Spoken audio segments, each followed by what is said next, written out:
the biggest things that I took away from his story was when he was talking about when Rhule and staff were getting there, his whole goal was to make them feel like he had never been injured before. Yeah. And it made me kind of think about, and the way that he was talking about it made me kind of think about the open letter to all the NFL teams that Michael Penix wrote the day of the draft, when he was like, it's one thing to be critical of me and expect less of me because I have gone through these injuries and I do have this injury history, but I've already gone through it and right. you know how I react yeah. and you know how I can come back from it. 45, 50, 45, 40, 35, 30, he's gonna go! Holy cow! Big Red Junkies. Game by day, he gets better and better! He gets better and better! Give it JPP! Give it JPP!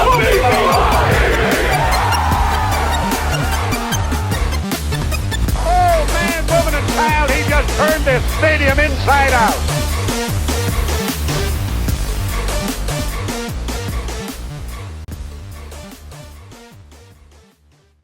This is my lovely wife, Tabitha, sitting in for my less lovely partners, Matt and Jed, tonight.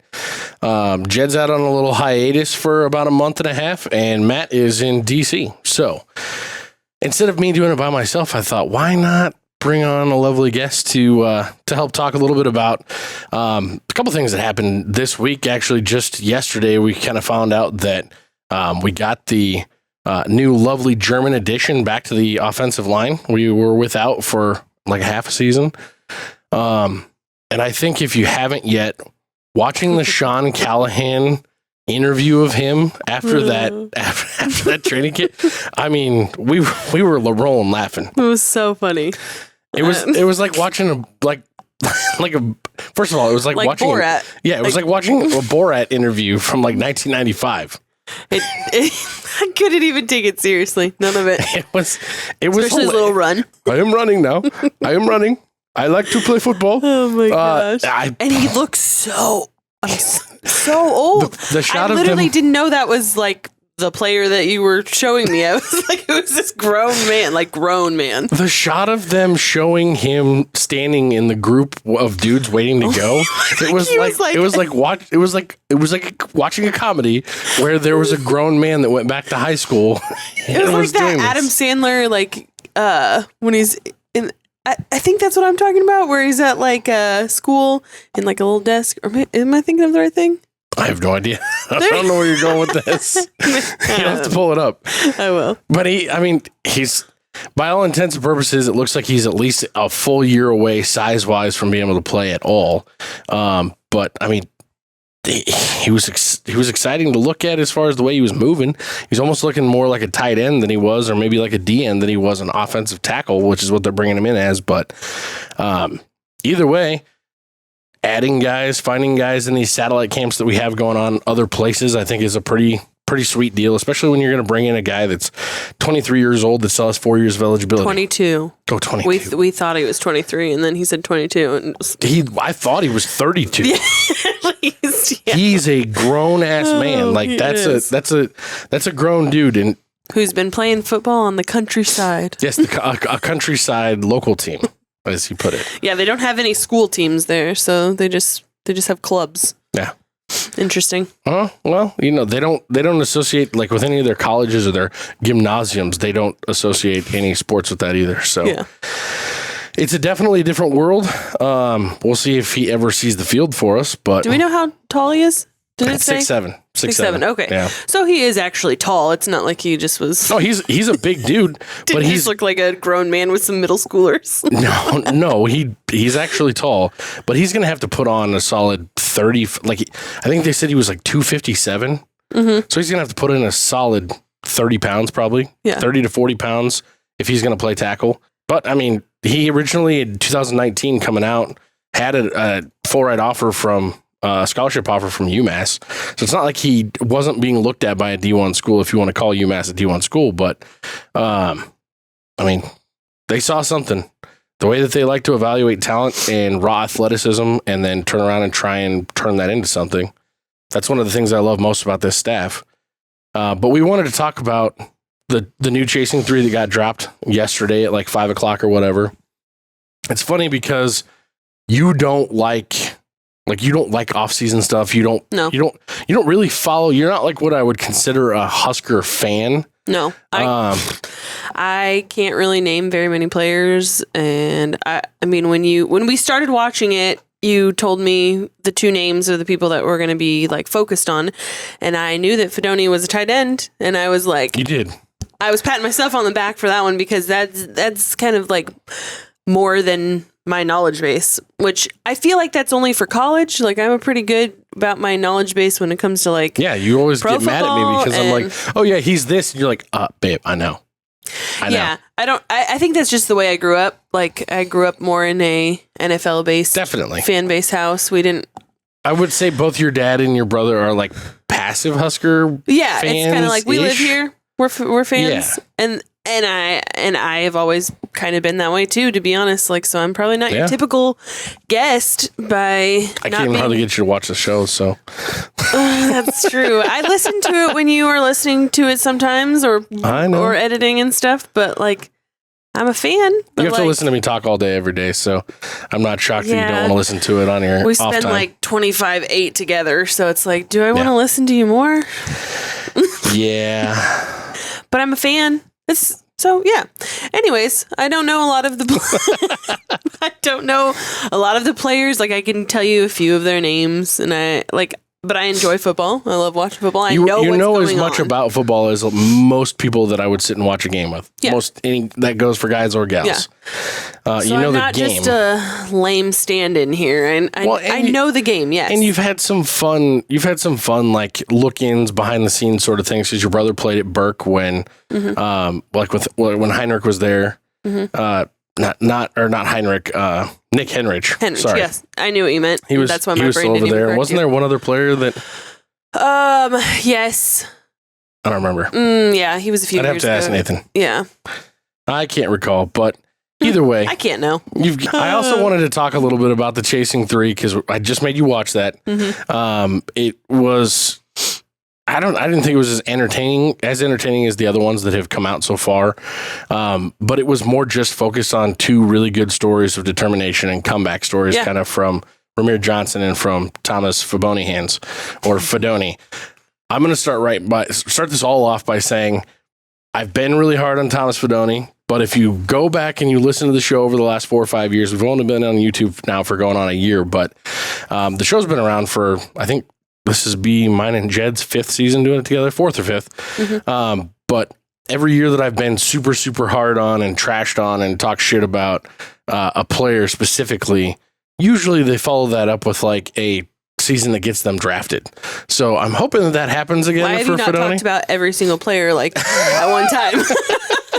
Well, you go back to Cam Jurgens, and I used to call him literally Cam Not a Center Jurgens. Yep. Mm-hmm. I do know that. And I made fun of him nonstop. And then he was like drafted in the 3rd round, handpicked by Jason Kelsey to be his replacement in Philly. And then I did nothing but trash on Bryce Benhart for almost 2 full seasons. Mm-hmm. And then last year he was, in my opinion, our best offensive lineman, maybe outside of Ben Scott, but I think they're kind of 1A, 1B. So I'm hoping that after trashing on Thomas Fidone and dubbing him a few episodes ago Thomas Fiboney hands after the spring game, the dude's got a great story. He's got a great comeback. Mm-hmm. You were talking about when we were watching it, you're like, oh, this is so hard for me to watch because I remember when my brother was going through this. He had 2 ACL tears as well. And I think his first one was in high school. And then his second one was when he went to go play at college. He went and played at Northwestern, not the one in Iowa Western. No, it's called Northwestern. Okay, but it's in Iowa. It's in Orange City, Iowa. Okay, gotcha. Yeah, it's a smaller school. It's I can't remember which division it is. D3 or D2 probably. Yeah. So I remember that being really hard for him, and so I can imagine like to go through all of that and be excited to come back after an injury and then have the same thing happen again, and almost to the day a year later. Yeah, and the way he was talking about it felt like the same way my brother was talking about it, which my brother then stopped playing after that because I think he was fearful of getting an injury again, because that's a pretty extensive injury, and it's so much rehab. So much mental work to go through actually getting yourself back to where you were. Yeah. And you see it, and that goes for any sport, for any injury, regardless of the length of the rehab, but specifically when it comes to the knees in a guy who has to make cuts and like who's he's kind of dubbed as this freak athlete tight end because he can make cuts and he can kind of run like a wide receiver. But he's the big enough body to play tight end. And that's why he was, the number one tight end recruit in the country that year. It's why everybody thinks he's a freak. Yeah. And one of the biggest things that I took away from his story was when he was talking about when Rhule and staff were getting there was his whole goal was to make them feel like he had never been injured before. Yeah. And it made me kind of think about, and the way that he was talking about it made me kind of think about the open letter to all the NFL teams that Michael Penix wrote the day of the draft, or that he released the day of the draft, when he was like, it's one thing to be critical of me and expect less of me because I have gone through these injuries and I do have this injury history, but I've already gone through it and how I react and how I can come back from it. Yeah. Thomas Fidone's done that. He had a full season last year. This is a true full off season of not worrying about any of that rehab, being able to just be him and really work on his craft.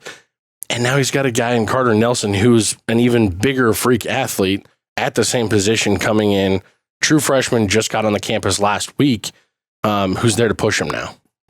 Is he a tight end as well? He's a tight end. Yeah, he's that kid from Ainsworth. Okay. Who's playing 8-man that he's just like, he's a tight end who does Tyreek Hill style backflips, flat-footed in the end zone. So it's going to kind of push him to perform his best to keep his spot? Well, is that what you're saying? I don't know if I don't think Carter Nelson would challenge to keep his spot this year. Because he's a true freshman. He's going to come in. He's I would guess if they're going to keep him at tight end, he's redshirting. But at the same time, there's a chance that he's such a freak athlete, it's going to be hard to keep him off the field. Sure. And so it'll be interesting to see. Yeah. This is going to make it fun for me this season too, to be like, oh, we talked about that guy instead of just, I don't know. I think we're going to see a lot of him. The story that I was more impacted by, just emotionally, I think, was the Rhamir Johnson story. Yeah, it was good. I didn't know as much about his background, where he came from. I did not realize he came out of Harlem. I didn't either. Saying that as a person who doesn't even know his name. She did a lot of research. It was a whole 33 minutes, I think. Yeah. I believe that's about what Chasing 3 was. But we did watch the 8 minutes of the new German guy. I until I can remember his name regular, I'm just calling him Borat. I know David Borat's Hoffman. not. Yeah, there you go. I know Borat's not even from Germany, but that's just the vibe that I got. It was so funny. It was hilarious. It and seemed like a comedic sketch. Yes, it did. The way they were angling the camera, it was. This is Sean Callahan's got it. I don't know if Steve Sipple was sitting on the ground while shooting this, or if Sip wasn't around. I just imagine him sitting crisscross applesauce just with his camera. This guy's so tall. It's funny. If you haven't seen it, I'll tag it in the comments. But no, the new Chasing 3 though with Rhamir Johnson and the story that he talks about and the stuff that he's gone through, just to get to Nebraska to play football from the very coming out of Harlem, a place that he even acknowledges in the episode that it's not a very well-known football place. They don't produce a lot of players. To watch him talk about how that was a major drive for him. Yeah, and it was a pride point. It was. I want to be somebody my people look up to. Yeah. Hey, you can come from where I come from and go be a D1 athlete. Yeah. And now he's on he's in his 6th year. He was granted the medical red shirt last year. He only played in 3 games. The coaching staff is jacked about him. He's an all-around, two-tool running back who can really run it, but he's more of a catching back. He's going to be a little more electric on the speed side of things. And I think they're going to do everything they can to get him maybe some slot work this year. It seems like they Rhule has made a couple comments in the spring that, I don't understand how he wasn't on the field more before we got here. Yeah. And so I'm excited to see it.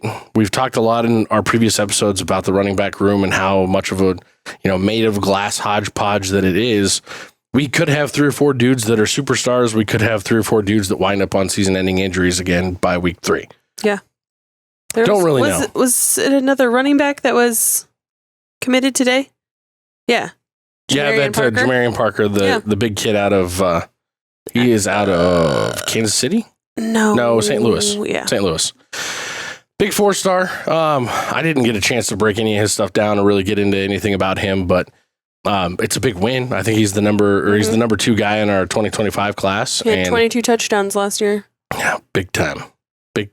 But did you have anything else out of the Chasing 3 that you wanted to talk about? Or I really liked listening to Rhule because I've only, like I said, I'm going to say this again. I just don't pay attention to that shit. Like, I just don't.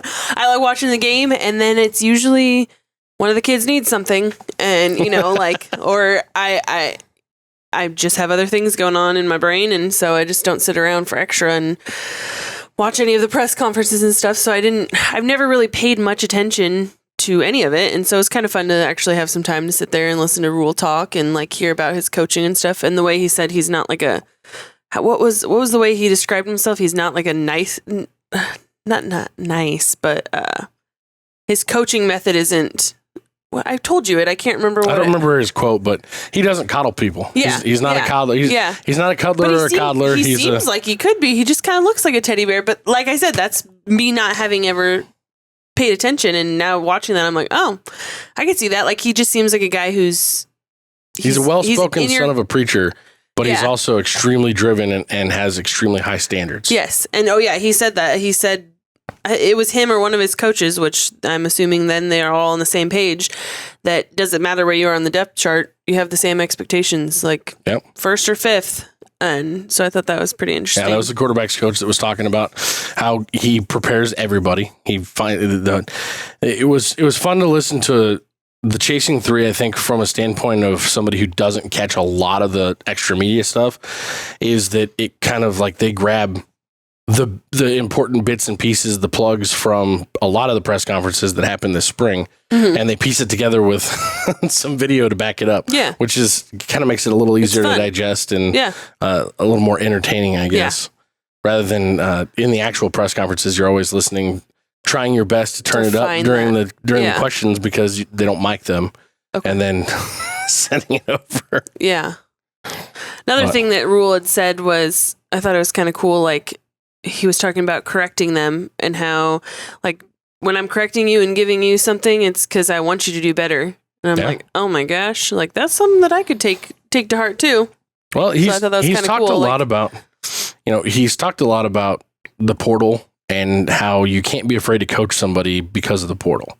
Because it's so easy right now with there being unlimited transfers, and it's so easy for anybody to just move on. Oh, fuck coach, you pissed me off. I'm out of here. Yeah. And you don't see that from our players, and I think that has a lot to do with the fact that he's setting that expectation that, like, hey, just because I'm being hard on you doesn't mean that I think you suck. Like he said there, and he basically was saying, you didn't do good and you didn't do bad. You just did what you did. And so learn from it and move on. If they know that expectation, then they know that, like, coach isn't just being an asshole to me. Like, this is what he expects and this is what I'm doing. And if I do something that he doesn't expect, he's going to tell me about it because he wants me to be better, not because he's just shitting on me. Yeah. Like, he's being hard on me to make me better. Yeah. And when Rhule's talked about that in the past, when he's really talked about how you can't be afraid to coach somebody based on whether or not they will or won't respond well to it.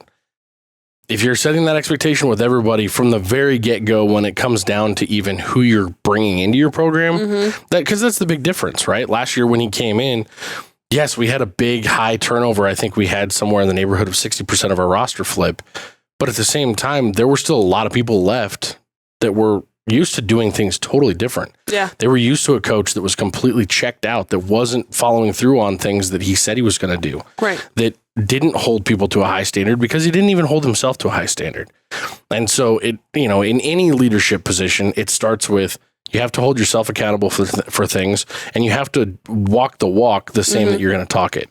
Yeah. And that's what Rhule does, and that's what Rhule expects of everybody that's around him, including his coaches, all the way down to the water boys. You can see that trickle down through the way that they all talk about it. Yeah. Absolutely. Outside of that, I thought it was a good episode. Don't have much else going on right now. We're going to be putting out some new content here over the next couple weeks that will be mostly me and Matt. Maybe you'll make another appearance if I can get you to take in any more of it. But then we've got some big stuff coming up. 50-day countdown starts on July 4th. July 4th, it's not just celebrating America. It's also celebrating countdown to Husker football. And we'll be putting out some daily content. Well, yeah, duh. But we'll be putting out some daily content. If you've got any ideas for us, if you've got any questions for us that you want to hear us talk about, if we're missing anything out there, let us know. We'd love to hear from you. And this may be the most unbelievable night in Cornhusker football history.